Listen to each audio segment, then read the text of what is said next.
আসসালামু আলাইকুম, সবাই কেমন আছেন? আশা করি আল্লাহর রহমতে ভালো আছেন। নতুন একটা ব্লগ নিয়ে আপনাদের সামনে হাজির হইলাম।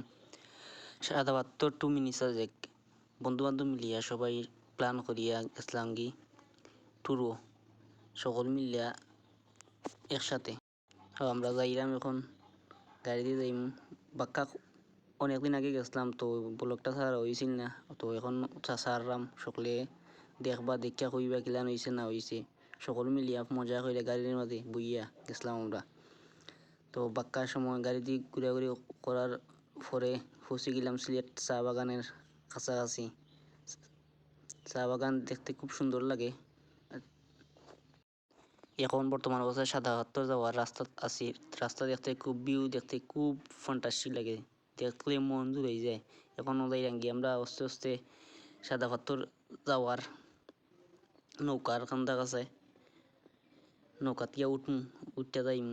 নৌকাত পাক্কার সময় আমরা আসলাম, নৌকা দিয়ে ট্রাভেল হইয়া গেছিলাম গিয়া অনেক মজা করছি, কেন সাঁতার কাটছি। ওখানে আমরা নৌকাত সকল বোয়াত কি দৃশ্য দেখা যায়, মানে প্রাকৃতিক সৌন্দর্যও অনেক সুন্দর, দেখতে খুব ভালো লাগে। তো সকল মিলিয়া যাইরাঙ্গি আটি আটি আমরা একলগে যাইলাম সকল নায়কের বেশে সুরসইন।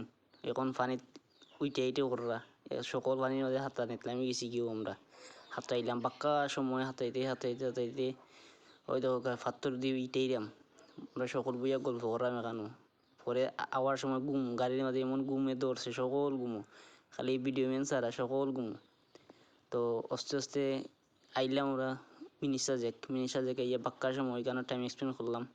এমন বৃষ্টি দিছে, বৃষ্টির লেগে সুন্দর মতন ঘুরতাম পারছি না। মিনি সাজেকের ভিউ মানে মারাত্মক ভিউ, দেখতে খুব ভালো লাগে। তো আমার ব্লগ ওখানে শেষ। আসসালামু আলাইকুম।